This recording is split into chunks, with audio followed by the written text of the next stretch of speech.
केंद्र शासनाच्या प्रस्तावित वाढवण बंदराच्या हालचालींना वेग आलेला आहे। JNPA कडून आज पालघर जिल्ह्याच्या पश्चिम किनारपट्टीवरील वरूर वाढवण या किनारपट्टीवर पोलीस बंदोबस्तामध्ये ड्रोनद्वारे या ठिकाणी नजर ठेवली जाते।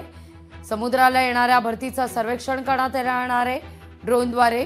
मात्र हे सर्वेक्षण स्थानिक उधवूंना लावणार असून पोलीस प्रशासन आणि सर्वेक्षणास आलेले अधिकारी यांना पुन्हा माघारी फिरायला लागल्याचं देखील समोर आलेलं आहे। वाढवणचा मुद्दा तापताना दिसतोय, यामुळे वाढवण बंदराचा विरोध कुठेतरी पुन्हा एकदा तीव्र झालाय की काय अशी चर्चा आहे। अधिक माहिती घेऊया आपले प्रतिनिधी प्रवीण बाबरे यांच्याकडून। प्रवीण, काय घडतंय नेमकं तिथं आता वाढवण बंदरावरून? पुन्हा एकदा वातावरण तापलेलं आहे पालघर मधलं अशी बातमी येते। नक्कीच लागवी, आपण बघू शकता की पालघर जिल्ह्यातील हे जे प्रस्तावित वाढवण बंदर आहे या बंदराचं सर्वेक्षण कुठेतरी चालू आहे। एकूणच पाहायला गेलं तर जगातील जी 10 बंदरं आहेत या 10 बंदरांपैकी एक प्रमुख बंदर असं हे पालघर जिल्ह्यातलं जे वाढवण बंदर आहे हे ओळखलं जाणार आहे। आणि त्याच पार्श्वभूमीवर आता केंद्र सरकारकडनं याच्या हालचालींना वेग आलेला। एकूणच पाहायला गेलं तर राज्य शासनाची ह्याच्यामध्ये जवळपास 28% भागीदारी असणार आहे, तर केंद्र शासनाची 72% भागीदारी असणार आहे। आणि त्याच पार्श्वभूमीवर आता कुठेतरी या सर्व हालचालींना वेग आलेला आहे। आणि आज पालघर जिल्ह्यामधील जी पश्चिम समुद्र किनारपट्टी आहे, किनारपट्टीवरील वरोर आणि वाढवण हा जो भाग आहे या भागामध्ये समुद्र किनाऱ्यावर आज एक ड्रोन द्वारे सर्वेक्षण करणार येणार होते। एकूणच पाहायला गेलं तर आजपासून पुढील 5 दिवस ही समुद्राला मोठी भरती येणार आहे आणि त्याच भरतीचं सर्वेक्षण हे या ड्रोन द्वारे करण्यात येणार होतं। स्थानिकांना कुठेतरी ही माहिती मिळाली आणि कालपासूनच जो वरोर भाग आहे आणि वाढवण भाग आहे या भागांमध्ये पोलीस बंदोबस्त लागला होता। स्थानिकांना कुठल्याही प्रकारची माहिती दिली गेली नाही आणि या बंदराला स्थानिक पातळीवर हा विरोध हा प्रामुख्याने आढळतो, पाहायला मिळतोय। आणि हे जे सर्वेक्षण आज सकाळी 5 वाजेपासून सुरू करण्यात येतो, स्थानिक जेव्हा कळलं की एकत्र झाले आणि या सर्वेक्षणाला विरोध केलेला आहे। एकूणच पाहायला गेलं तर वाढवण बंदराचा हा जो संघर्ष हा तीव्र झालेला पाहायला मिळतोय। लागली अगदी आता त्या ठिकाणी बंदोबस्त वाढवलाय का, काय नेमकी परिस्थिती आहे, यावर काही स्थानिक पातळीवर बैठका होणार आहेत का, काय नेमकं घडणार आहे? कारण अशीच स्थिती असेल तर पुढचे 24 तास पालघरच्या दृष्टीने फार महत्त्वाचे आहेत। नक्कीच लागवी, आता सध्या जी परिस्थिती आहे, हे जे सर्वेक्षण आहे सर्वेक्षण पूर्णपणे उधळून लावलेलं आहे।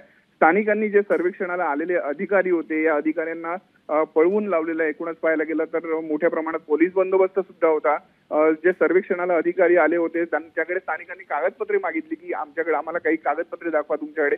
मात्र अधिकारी वर्गाकडे कुठल्याही प्रकारचे ठोस सर्वेक्षणाचे पुरावे नसल्यामुळे स्थानिकांनी हा सर्वे उधळून लावलेला आहे। आणि त्याच पार्श्वभूमीवर संध्याकाळी किंवा आता या जो दुपारचा कालावधी आहे या कालावधीमध्ये जे स्थानिक आहेत ते एकत्र येणार आहेत आणि ते स्थानिकांच्या प्रतिक्रिया सुद्धा समोर येतात। प्रवीण, तुर्तास धन्यवाद तुम्ही दिलेल्या एकूणच सविस्तर माहिती करता।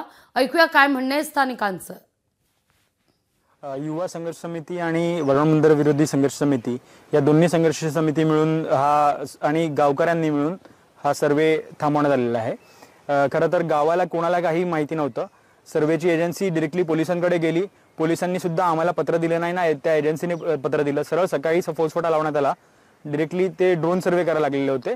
गावकऱ्यांना जसं कळलं की बाबा अशा स्वरूपात सर्वे चालू आहे, त्यावेळी सर्व गाव जमा झाला आणि आम्ही गावकऱ्यांनी त्यांना प्रश्न विचारले की बाबा तुम्हाला कुठल्या आधारावरती तुम्ही सर्वे करतायत?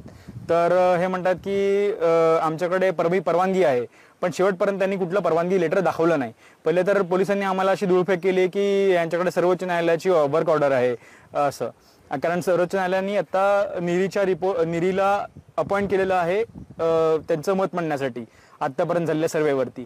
आणि निरी प्रत्यक्षात हा सर्वे करणं अपेक्षित होतं, परंतु निरीच्या ऐवजी ही ITDC नावाची कंपनी आहे, ज्या कंपनीला टेंडर मिळालेलं आहे वाढवण बंदराचा भराव करण्यासाठी, तर ती कंपनी अत्यंत खोटारडेपणा आहे इथे येऊन सांगते की आम्ही सर्वोच्च न्यायालयाने आम्हाला अपॉइंट केलेलं आहे इथे सर्वे करण्यासाठी। अशा प्रकारची बोळाबाबड्या गावकऱ्यांची धुळफेक करून ते आज सर्वे करू पाहत होते भरतीउडी क्षेत्राचा।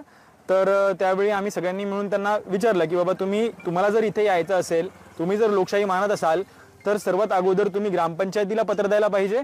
त्याच्यानंतर मग तुम्ही पुढे ग्रामपंचायतीला पत्र दिल्यानंतर गावकरी जे काही ठरवतील की बाबा त्याला तुम्हाला सर्वेला परवानगी द्यायची नाही द्यायची या ग्रामसभेवरती सगळं काही ठरेल. परंतु तसं काही न करता ना पोलिसांनी आम्हाला पत्र दिलं ना ह्या सर्वे करणाऱ्या कंपनींनी पत्र दिलं आणि सरळ आजही सर्वोच्च न्यायालयाचा इंटरियम आदेश असा आहे की कोणत्याही प्रकारचं काम इथे जोपर्यंत निकाल लागत नाही तिथपर्यंत करण्यात येऊ नये. परंतु ज्या कंपनीला टेंडर मिळालंय ती कंपनी जबरदस्ती काम करण्याचा प्रयत्न. लोकशाही मराठी ऐका, पहा, जागरूक रहा.